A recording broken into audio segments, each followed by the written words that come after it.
Hello everyone, welcome to Forest Innovation. I am Mihir introducing you crash course ICR 2020. It will help you to crack the exam. Please like, share and subscribe my channel. Let's begin. आज का इस cross course section में पहला question हम start करते हैं। National forest policy of independent India was formulated during which year. कौन से साल में इंडिया का स्वतंत्र भारत का पहला फॉरेस्ट पॉलिसी हुआ था। ठीक है, वो है 1952। ठीक है, इससे पहले एक हुआ था 1894 में और इसके बाद एक हुआ 1988 में। ठीक है, लेकिन 1988 से अब तक बहुत बार मतलब फॉर्मुलेट हुआ है पॉलिसी, लेकिन आज तक पार्लियामेंट के द्वारा पास नहीं हुआ है। ठीक है, तो नेक्स्ट क्वेश्चन, इक्राफ। इक्राफ कहाँ पे है? ठीक, ICRAF stands for International Centre for Research in Agroforestry. ये नैरोबी केनिया में है। Next question, Kanha National Park. Kanha National Park कौन से जगह पर लोकेटेड है? ठीक है, तो यहाँ इस तो सिंपल क्वेश्चन है, मध्य प्रदेश में है। Next question, one of the following tree species is not nitrogen fixing.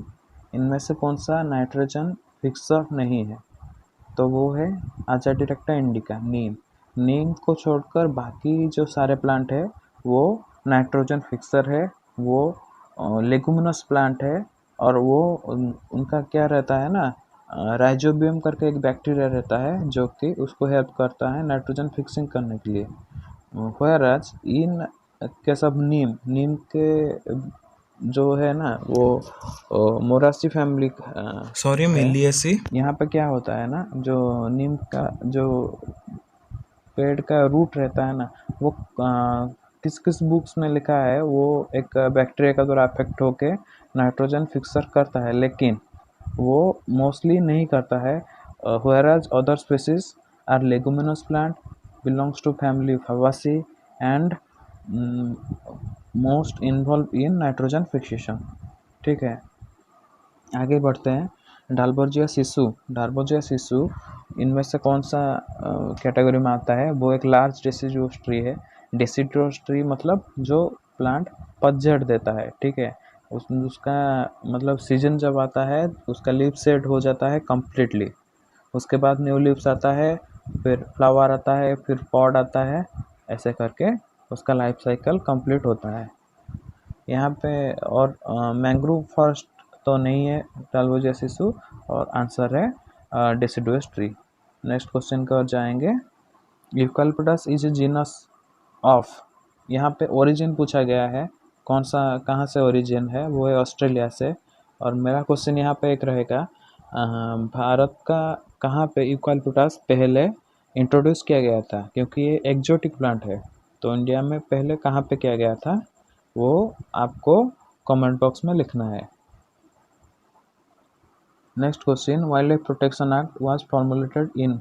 Wild life protection act कब फॉर्मुलेट हुआ था? और वो है 1972। ठीक है, इसमें जब वो 1972 में तो फॉर्मुलेट हो गया, उसके बाद से बहुत से बार इसको मतलब अमेंड किया गया है। तो लास्ट अमेंडमेंट कब हुआ था ये आपको कमेंट बॉक्स में लिखना है। Next question, optimum pH for good nursery racing. यहाँ पे एक चीज़ बोलना चाहूँगा, जो पीएच रहता है ना वो नर्सरी में मोस्टली जो नर्सरी का सॉयल बेड रहता है उसका सॉयल मदर बेड का, और वो कंटेनर का सॉयल वो जो रहता है ना वो नॉर्मल पीएच में रहता है। Most of the seedling prefer the normal pH. ठीक है, तो ये यहाँ पे हम सिंपली लिख सकते हैं 6.5 से 7.5। पर पर्टिकुलर इट इज़ 6.5 to 7.3। ठीक है, अब आगे जाएंगे। Host plant of eri silkworm. जो एरी सिल्कवर्म का होस्ट प्लांट कौन सा है? और वो है कैस्टर और फिलोसोमिया रेसिमी।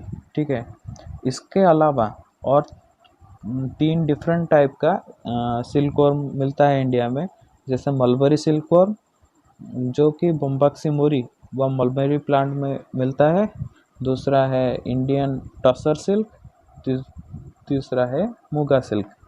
और इसके अलावा और एक इम्पोर्टेंट इंसेक्ट है जो लाख इंसेक्ट, जो कि पलास, बेर और कुसुम, ये 3 प्लांट में मिलता है। क्या? Lac insect. ठीक है, इसको याद रखना है, एग्जाम में पहले पूछा गया है, इस आगे भी पूछने का संभावना है। ठीक है, और आगे जाएंगे। जैट्रोपा बिलोंग्स टू फैमिली यूफोर्बियासी। इसमें क्या होता है, यूफोर्बियासी फैमिली का स्पेशल कैरेक्टर है ना, तो जब उसका जो यूकलिप्टस का है और अपोसिनेसी फैमिली का भी है, जब उसका जो स्टेम है, वो स्टेम को अगर तोड़ेंगे हम, तो उसमें से मिल्की ऊजिंग होता है। ठीक है, तो उसको याद रखना है। वो जैट्रोपा उस कैटेगरी में आता है, वो फैमिली से आता है। और जैट्रोपा किस काम के लिए यूज होता है? ये मोस्टली बायोडीजल में यूज होता है। अब आगे जाएंगे। सिल्वीकल्चर। सिल्वीकल्चर का डेफिनेशन सबको पता होगा, science and art of cultivating forest crops. मेरा क्वेश्चन ये है, ये डेफिनेशन किसने दिया था पहले? ठीक है, और ये कहाँ से ऑब्टेन किया गया था, इसको याद रखना है, एग्जाम पॉइंट ऑफ व्यू से इम्पोर्टेंट है। देन आगे जाएंगे। डीपीएच। डीपीएच सबको पता है, ये जनरली 1.37 मीटर पर लिया जाता है। यहाँ पे कुछ और ऐड करना चाहूँगा, ये जो सिस्टम है वो मोस्टली इंडिया और यूएसए यहाँ पे फॉलो किया जाता है, डीबीएच वाला। ठीक है, और जो यूरोपियन कंट्री है वहाँ पे डीबीएच का जो 1.37 मीटर है वो डिफरेंट रहता है। ठीक है, वो कितना रहता है आपको कमेंट में लिखना है। फिर नेक्स्ट क्वेश्चन आता है, ecological study of individual organism. यहाँ पे एक चीज़ है, ये जो है ना इंडिविजुअल ऑर्गेनिज्म, तो इंडिविजुअल ऑर्गेनिज्म आता है ऑटो इकोलॉजी। ठीक है, अगर वो होता पॉपुलेशन मतलब ए लॉट ऑफ मतलब मोर देन वन ऑर्गेनिज्म, उसका इकोलॉजी स्टडी करने को बोलते हैं सिनिकोलॉजी। ठीक है, पॉपुलेशन इकोलॉजी और सिनिकोलॉजी। और फेनोलॉजी क्या है? फेनोलॉजी है, अभी कुछ टाइम पहले ही बोला था, वो जो प्लांट एक रहता है ना, उसका एक फिक्स पीरियड रहता है, उसका पतझड़ देने का, लीफ शेडिंग का, फिर फ्रूटिंग का, फिर फ्रूट शेड होने का, ये सब चीज़ को बोलते हैं phenology, phenology of the plant. फिर टैक्सोनॉमी क्या है? टैक्सोनॉमी है classification of the flora and fauna. ठीक है, according to their behaviours, morphology and many other things. तो टैक्सोनॉमी में डिफरेंट टैक्सा रहता है, वहाँ पे प्लांट हो, एनिमल हो, फंजी हो, इस सब को कैटेगराइज किया जाता है। ठीक है, फिर नेक्स्ट क्वेश्चन आगे जाएंगे। इनमें से कौन सा plant belong to family teak family? ठीक है, टिक का फैमिली जो है वो है वर्बेनासी, उसका एक नया नाम भी है। ठीक है, वो लैमिएसी करके है।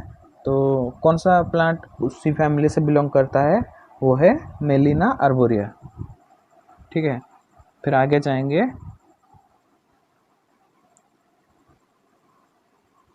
Global warming. Global warming is due to, किसके वजह से ग्लोबल वार्मिंग होता है? वो है deforestation. Deforestation is the main reason for global warming. यहाँ पे और एक चीज़ ऐड करना चाहूँगा, मोनोकल्चर क्या है? मोनोकल्चर में क्या किया जाता है, एक सिंगल क्रॉप को कल्टीवेशन किया जाता है। जैसे हम देख सकते हैं पैडी होता है हमारे यहाँ पे, व्हीट होता है, ये सब मोनोकल्चर किया जाता है। ठीक है, तो इसमें तो ग्लोबल वार्मिंग का बहुत कम चांस रहता है। बाकी रह गया, हाँ यहाँ पे क्या चीज़, ग्लोबल वार्मिंग यहाँ पे क्या फैक्टर डिपेंड करता है, जब उसका वेस्टेज निकलता है ना मोनोकल्चर में, तो वो रिसाइकल नहीं हो पाता है, वो किसी दूसरे सिस्टम में यूटिलाइज नहीं हो पाता है। तो इसी वजह से क्या होता है ना, उसको मोस्ट ऑफ इंडिया का मोस्टली पंजाब, हरियाणा, ये जगह में उसको बर्निंग किया जाता है, स्लैश बर्निंग किया जाता है। उसके वजह से बहुत स्मोक निकलता है और वो ग्लोबल वार्मिंग को बहुत मतलब इंक्रीज कर लेता है उस एरिया में। ठीक है, फिर crop diversification, it is not a component of global warming. And organic farming. Organic farming help to improve the carbon content of the soil, that means it will negatively related to the global warming. ठीक है, फिर आगे बढ़ते हैं। Spike like projection of roots in swampy areas. ठीक है, तो स्वाम्पी areas में जो स्पाइक लाइक प्रोजेक्शन रहता है वो उसको बोलते हैं निमाटोफोर्स। निमाटोफोर क्या होता है ना, जब सॉइल के अंदर जो रूट रहता है ना, तो सॉइल में तो कोस्टल एरिया में पानी भर जाता है।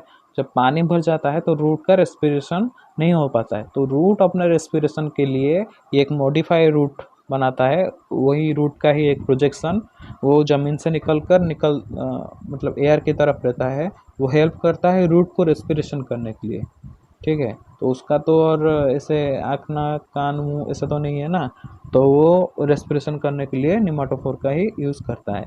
तो यहाँ पे नज़र देने का इम्पोर्टेंस यही है, निमाटोफोर कौन से प्लांट में मिलता है। ठीक है, उसको थोड़ा देख लीजिएगा, वो एग्ज़ाम में पूछा गया है पहले भी, इसको माइंड में रखना है। ठीक है, तो आगे जाएंगे लिग्नोट्यूबर्स। लिग्नोट्यूबर क्या होता है? लिग्नोट्यूबर ये चीज़ है ना, कौन सा प्लांट में मिलता है? ठीक है, लिग्नोट्यूबर मिलता है यूकलिप्टस में। वो क्या रहता है, मैं बोलता हूँ, प्लांट नॉर्मली ऐसा ही रहता है। ठीक है, तो भी कभी कभी ऐसा रहता है ना, कभी आग लग गया, इंसेक्ट अटैक हो गया, या कुछ एडवर्स कंडीशन आ गया, तो यूकलिप्टस प्लांट क्या करता है ना, उसका जो सारा फूड मटेरियल है उसको अपने रूट में स्टोर कर लेता है। ठीक है, तो रूट और जो बेस का पोर्शन रहता है वो ऐसे स्वलन हो जाता है। ठीक है, ऐसे स्वलन हो जाता है और ऐसे बूसी करके ऐसे करके रह जाता है, और यहाँ से भी दूसरा स्टेम निकल जाता है, और प्लांट सिंगल स्टेम नहीं रहता है, और ये मतलब प्लांट का क्वालिटी अच्छा नहीं रहता है। ये सिर्फ तभी होता है जब कोई एडवर्स कंडीशन आएगा यूकलिप्टस प्लांट में। Otherwise the trunk will grow cylindrically, it is so beautiful, and it will gain a particular shape within few years। ठीक है, इसका रोटेशन ईयर बहुत कम है। हाँ, और यूकलिप्टस मोस्टली यूज होता है पेपर फैक्ट्री में, इसको भी याद रखना है।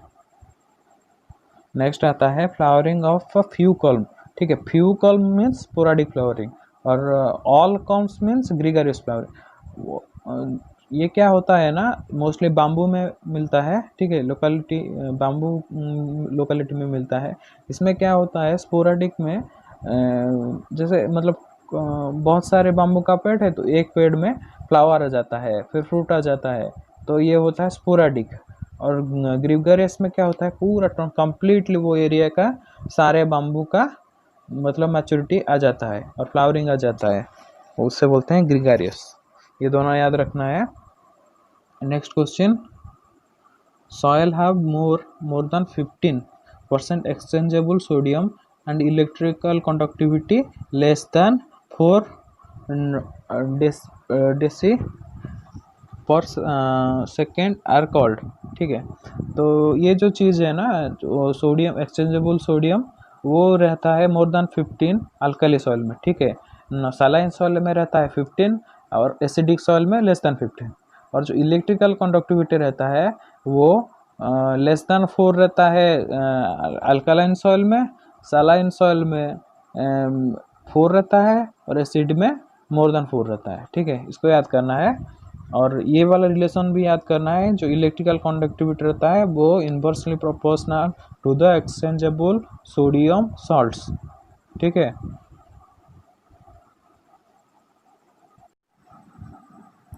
Next question, removal of poor seedling before they leave the nursery for planting, it is known as culling. ठीक है, कलिंग में क्या होता है, जो अनमर्चेंटेबल प्लांट का पार्ट होता है उसको निकाल देते हैं। ठीक है, वो किस काम का नहीं रहता है, सीडलिंग भी पुअर रहता है। प्लांट के केस में देखो तो जो स्टेम में कुछ इंसेक्ट अटैक हो गया, नॉट हो गया, या कुछ डिफॉर्मिटीज़ आ गया, उसको बोलते हैं कल। ठीक है, और उसको रिमूवल करने के प्रोसेस को बोलते हैं culling. Next question, which gas is responsible for acid rain. यहाँ पे SO2 है। ठीक है, इसके अलावा और एक भी गैस है, वो एसिड रेन के लिए बहुत रेस्पॉन्सिबल है। वो क्या है आपको लिखना है कमेंट बॉक्स में। ठीक है, और ये जो CH4 है, ठीक है, methane also responsible for acid rain, but in small quantity. ठीक है, क्योंकि जो CH4 रहता है वो जब रेन के साथ रिएक्शन करता है तो उससे कार्बोनिक एसिड फॉर्म होता है, और वो जो कार्बोनिक एसिड है वो क्या करता है, एक वीक एसिड है, तो वो ज़्यादा रिस्पॉन्सिबल नहीं है, ठीक है, रिस्पॉन्सिबल है लेकिन थोड़ा सा मतलब कम अमाउंट में ही है CH4, ठीक है। Next question, हैलोफाइट। हैलोफाइट कौन से प्लांट्स किस एरिया में मिलते हैं, हम ये तो जानते हैं कोस्टल एरिया में मिलता है। हैलो मीन्स सॉल्ट, तो सॉल्ट एरिया में मिलता है। Next question, ecological progression is studies is specially managed areas is called. कौन सा स्पेशली एरिया मैनेज में इकोलॉजिकल प्रोग्रेशन स्टडी किया जाता है, ठीक है। ये चीज़ है प्रिजर्वेशन प्लॉट्स, ठीक है, क्योंकि बाकी जो 3 जगह है सेंचुरी, नेशनल पार्क और रिजर्व फॉरेस्ट, इनमें इकोलॉजिकल प्रोग्रेशन स्टडी करना बैन है, ठीक है, वो रिस्ट्रिक्टेड एरिया रहता है, तो वहाँ पे हम इकोलॉजिकल प्रोग्रेशन स्टडी नहीं। इकोलॉजिकल प्रोग्रेशन क्या है, जो वहाँ का इकोलॉजी है ना वो कैसे चेंज हो रहा है, सक्सेशन का स्टडी करना है, उसके लिए मतलब पूरा फॉरेस्ट को स्टडी करना पड़ेगा, कितना प्लांट है, कौन सा स्पेसिस है, ये सब रिस्ट्रिक्टेड एरिया में मना है, ठीक है। आगे बढ़ेंगे, आजाडिरेक्टिन प्रेजेंट इन आजाडिरेक्टा इंडिका, ठीक है। आजाडिरेक्टिन जो होता है ना वो नीम का सबसे मतलब मोस्ट इम्पोर्टेंट वैल्यूएबल इंग्रेडिएंट है, और वो कौन सा काम में यूज़ होता है, वो चीज़ है जैसे कि इंसेक्टिसाइड में यूज़ होता है, कुछ तो मोस्टली किलिंग एजेंट के तरह यूज होता है। ये क्या करता है ना, जो पेस्ट को रिमूव करता है प्लांट से। इसके अलावा ये ग्रोथ प्रोमोटर भी है, और बहुत सारे यूज है इसका। स्किन डिजीज में यूज होता है, ह्यूमन में, एनिमल में, प्लांट में, सब में यूज होता है azadirachtin. Next question, importance value index quantified for. Important value index में कौन सी चीज़ को क्वान्टिफाई किया जाता है, वो है फाइटोसोशियोलॉजिकल स्टडीज़। फाइटोसोशियोलॉजिकल स्टडीज़ है वो जो रहता है ना, वो 3 चीज़ को लेके बनाया जाता है, वो है रिलेटिव डेंसिटी, रिलेटिव फ्रीक्वेंसी और रिलेटिव बासल एरिया। कुछ जगह बासल एरिया की जगह रिलेटिव डोमिनेंस को भी लिया जाता है, इट्स ओके। और ये चीज़ याद रखना है। हाँ, और IBI क्या बोलता है हमको कि वो एरिया का, वो लोकेलिटी का कौन सा प्लांट सबसे ज़्यादा वैल्यूबल है, ठीक है, उसका इम्पोर्टेंस ज़्यादा है उस एरिया में। नेक्स्ट क्वेश्चन, टंगिया term used for, that is hill cultivation. टंगिया इज ए बर्मीज वर्ड, ठीक है, इसको याद रखना है, वो बर्मा से वो वर्ड को लिया गया है। और टंगिया सिस्टम में क्या होता है ना, जो फॉरेस्ट एरिया में प्लांट्स तो होते ही हैं, तो प्लांट्स के बीच में जो गैप रहता है वहाँ पे एग्रीकल्चर क्रॉप उगाया जाता है। इससे क्या होता है, एक तो वीड सप्रेस रहते हैं, दूसरा जो प्लांट और वीड का कंपटीशन का ख़त्म हो जाता है, तीसरा सॉइल वाटर कंजर्वेशन होता है। ये 3 चीज़ होता है, इसको याद रखना है। Next, NRCAF is located at. NRCAF Jhansi में है, और इसको याद रखना है। ये वाला क्वेश्चन भी पहले पूछा गया है। Next question, World Environment Day. World Environment Day observe in June 5, ठीक है। इसके अलावा और एक इम्पोर्टेंट डे है, वो है वर्ल्ड बायोडाइवर्सिटी डे, ठीक है, नेशनल बायोडाइवर्सिटी डे बोल सकते हैं। इसमें क्या है, हाँ, यहाँ पे क्वेश्चन रहेगा आप लोगों के लिए, जो वर्ल्ड एनवायरनमेंट डे है उस 2020 का, उसका थीम क्या था, उसको आपको कमेंट में लिखना है। फिर आगे बढ़ेंगे, C4 photosynthesis pathway was found in, वो मेज में मिलता है। मेज के अलावा बाकी बहुत सारे प्लांट है, जैसे कि शुगर कैन है, उसमें C4 पाथवे मिलता है। वो C3 पाथवे से थोड़ा सा डिफरेंट है, ठीक है। C3 पाथवे में क्या होता है ना, जो पहला स्टेबल कंपाउंड रहता है ना, वो 3 कार्बन वाला रहता है, PGA, ठीक है। और C4 प्लांट में जो पहला स्टेबल कंपाउंड रहता है वो है OAA, ऑक्सैलो एसिटिक एसिड, ठीक है, ऑक्सैलो एसिटिक एसिड। तो वो 4 कंपाउंड वाला रहता है, इसका नाम C4 साइकिल है। और C4 साइकिल बंडल सेल में होता है, वैरा C3 साइकिल मेसोफिल सेल में होता है, इसको भी याद रखना है, ठीक है। आगे बढ़ते हैं, बबुल बिलोंग्स टू द फैमिली लेगुमिनासी, ठीक है, इसका दूसरा नाम है फावासी, इसको भी याद रखना है।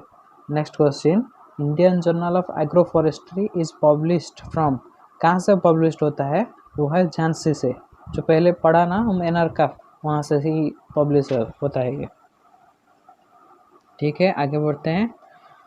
Home garden is popular in Kerala area.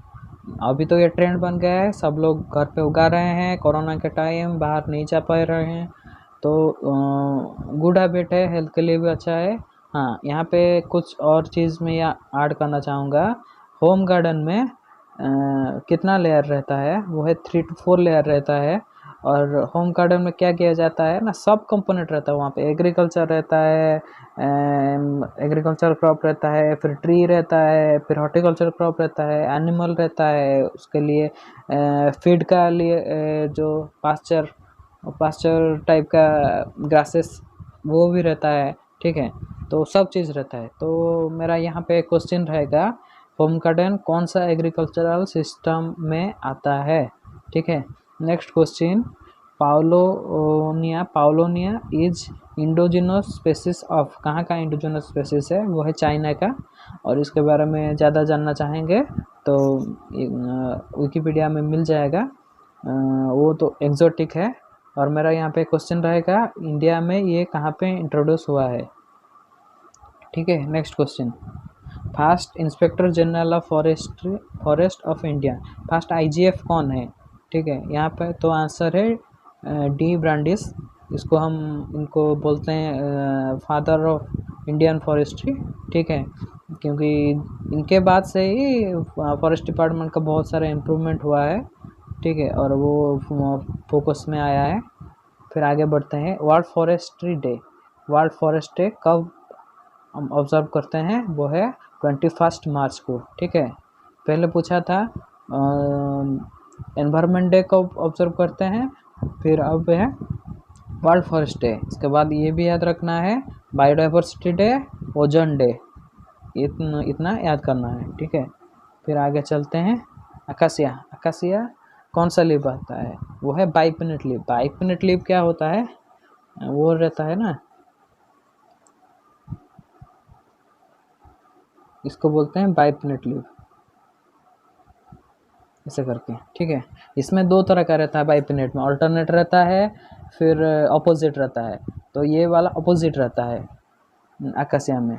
फिर आता है पैरेलल टाइप ऑफ वेनेशन, किस में मिलता है?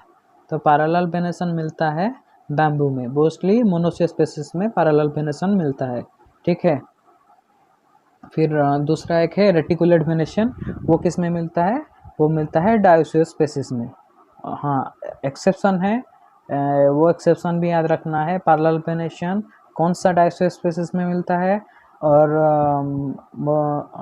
रेटिकुलेट वेनेशन कौन सा मोनोसिया स्पेसिस में मिलता है? इसको कमेंट बॉक्स में लिखना है, याद करना है, एग्जाम के लिए इम्पोर्टेंट है। Next question, phyllode is a characteristic of dash. ठीक है, फाइलोड क्या रहता है ना, वो एक चीज़ है ना, ये रह गया स्टेम, ये आ गया लीफ। तो ये जो नोड रहता है ना, ये वाला पेटियोल के नीचे वाला पोर्शन में, यहाँ पे ऐसे गोल होके ये वाला चीज़,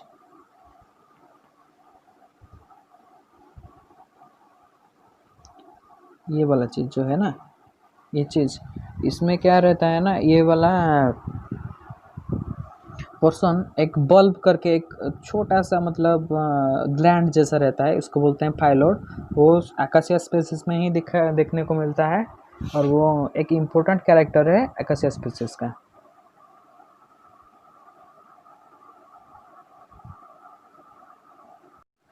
फिर नेक्स्ट क्वेश्चन, एजल मार्मलस बिलोंग्स टू फैमिली। एजल का वो स्पेलिंग थोड़ा सा गलत है, वो होगा रूटासी। ठीक है, तो रूटासी फैमिली का जो फ्रूट रहता है ना, वो ऐसे पल्पी फ्रूट रहता है और ड्रूप करके रहता है।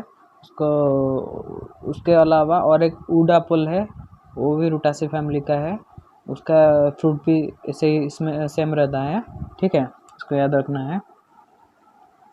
Next question, lac also known as shellac, it is a refined form from the secretion of, ये कौन सा किसका सिक्रेशन है? लैक, वो है इंसेक्ट का। ठीक है, पहले भी बोल चुका था।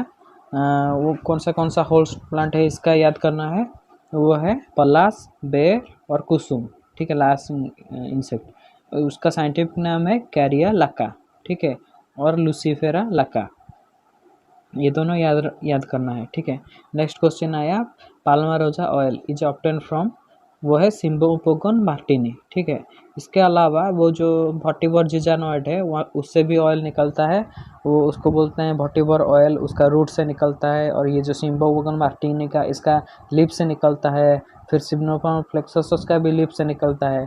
तो यहाँ पे आपको बोलना है सिम्बोपोगन फ्लेक्सोसस से कौन सा ऑयल निकलता है, और कमेंट बॉक्स में रिप्लाई करना है, ठीक है।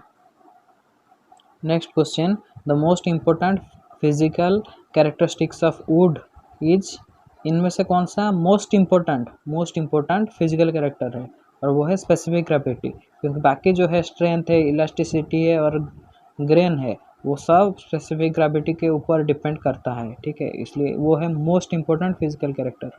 बाकी सब इम्पोर्टेंट है लेकिन ये मोस्ट इम्पोर्टेंट है, इसको याद करना है। ऐसा क्वेश्चन आता है कन्फ्यूजन वाला, कंफ्यूज नहीं होना है, ठीक है। एग्ज़ाम में पैनिक नहीं होना है, अच्छे से करना है और अच्छे रैंक रख के निकलना है, ठीक है। This should be the motto. Next question, the green house gas that contribute to global warming is, इनमें से कौन सा गैस है जो कि सबसे ज़्यादा ग्लोबल वार्मिंग को कंट्रीब्यूट करता है, वो है कार्बन डाइऑक्साइड। कभी कभी एग्ज़ाम में देता है कार्बन डाइऑक्साइड, कार्बन मोनोऑक्साइड करके, ठीक है। तो दोनों में कंफ्यूजन नहीं होना है, आंसर है carbon dioxide, it should be clear, ठीक है। नेक्स्ट क्वेश्चन, लार्जेस्ट रूमिया प्लाविफोरा, इसको हम बोलते हैं प्राइड ऑफ इंडिया, ठीक है। वो कौन सा फैमिली को बिलोंग करता है, वो है लिटरेसी, ठीक है। नेक्स्ट क्वेश्चन, राउल्पियन सनपेटिना का रूट जो रहता है ना, वो किस चीज़ का ट्रीटमेंट में यूज होता है, ठीक है, वो है hypotension.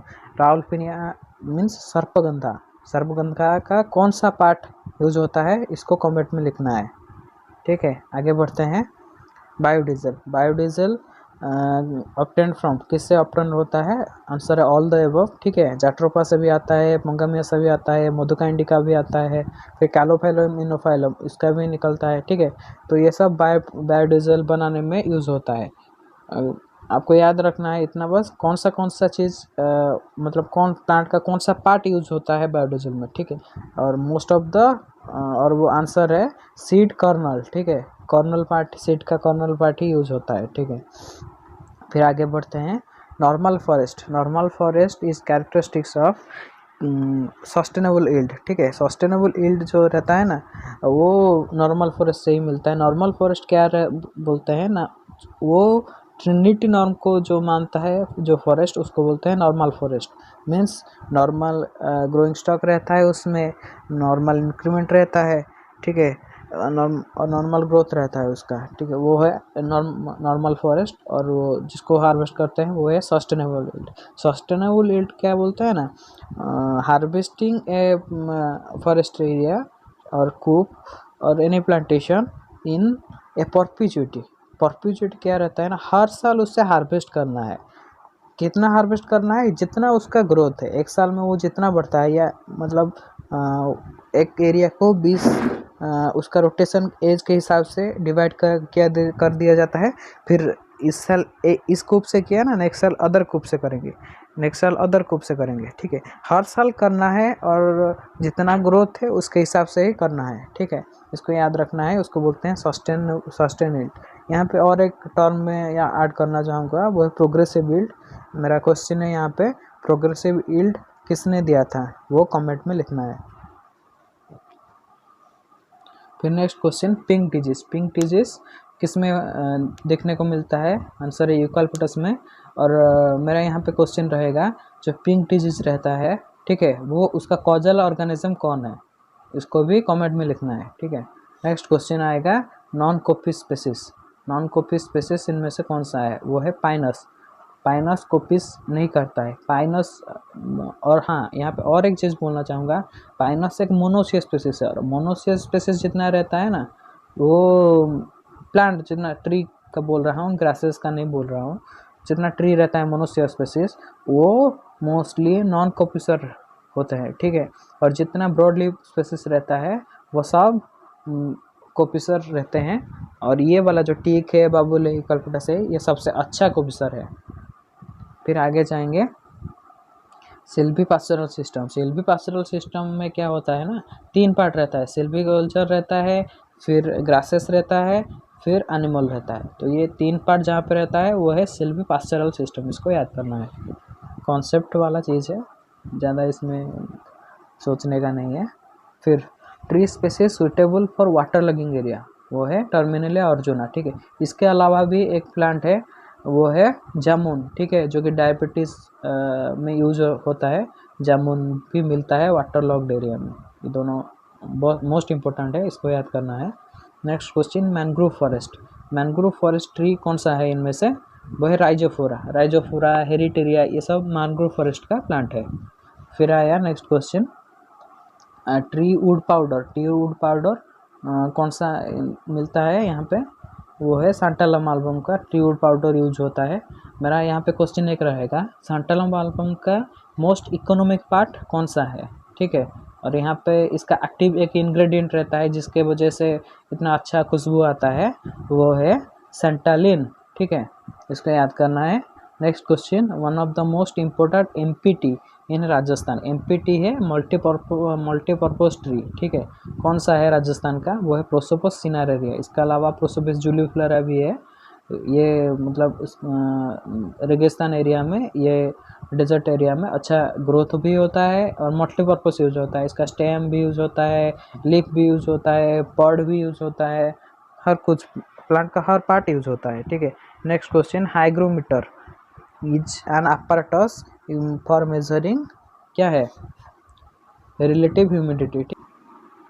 Finally thanks to all, have a good day.